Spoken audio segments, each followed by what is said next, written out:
You go to sleep at 6 in the morning and wake up at 5:59. Yeah. Explain that one and the maths behind it. Well, you know what? I made it up while I was talking. On the emergency meeting, and that went super viral. People literally messaged me, hey, minus 1 minute sleep. Yeah. And I think, let me try to be more sensible in my approach to it now. And in fact, no, this is a very important question because I've recently implemented something in my life which proves my point. My point is, if I have things to do, I don't need sleep. So if you sleep 10 hours a day, 9 hours a day, 8 hours a day, which people say is the optimum amount, 8 hours of sleep a day, and people say, I don't have time to work out. My argument is always sleep 7 hours. Just sleep 7 hours. Wake up, do the hour of training. Oh, yeah. You might be a bit more tired, but then when you get in better shape, the training is going to take effect and you'll find yourself with higher energy levels than you had before. So when I say minus 1 minute sleep, my point is if I have 24 hours and 1 minute of work to do in a day, I'll get it done. And I don't care if I sleep or if I don't. So very recently, I started taking Russian lessons 2 weeks ago. In the language? Yes, yeah. to learn the Russian language. So I typically wake up around 8 o'clock every single morning. I go to bed around 2. I sleep maybe 6 hours a night.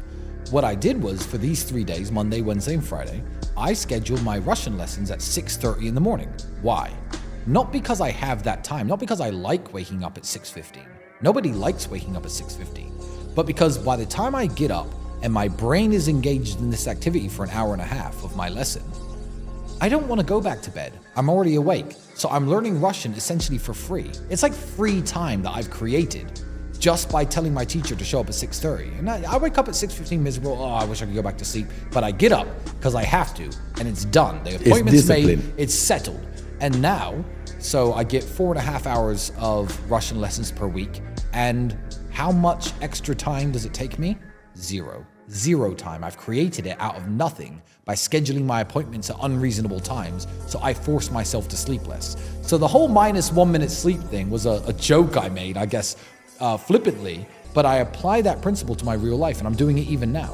And if I had something else important to do, say I want to learn fencing or tango dancing, I'd find a private teacher and I tell him, okay, Monday, Wednesday, Friday, I have Russian lessons. So Tuesday, Wednesday, and Thursday, show up at 7. Cool, minus 1 hour of sleep every single day. And then I'm doing these things for free on time, which I've created out of nowhere.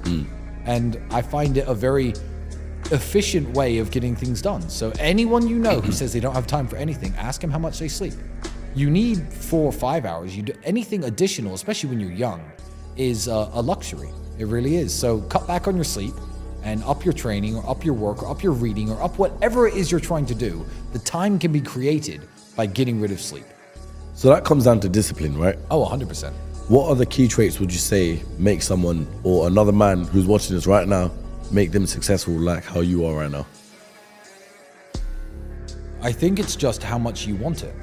I mean, the trick of booking the early Russian lessons, that's not discipline because I'm not setting myself a time to get up at 6:30. I'm actually committing wholeheartedly because this guy's going to turn up at my house and walk in with his Russian books and sit down. I'm going to be upstairs sleeping? No.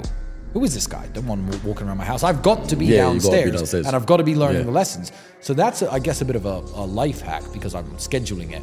But if you don't have such a strict schedule and you yourself need to get up at certain times because you want to get things done, let's take training. Training is something you could easily wake up at 6:30 and think, oh, let me just close my eyes. Let me just not train today. I think it just comes down to how bad you want it. And I don't have any magical spell to give people to make them want it as much as I wanted it. But I feel like most men want the same things. Most men want money. Why?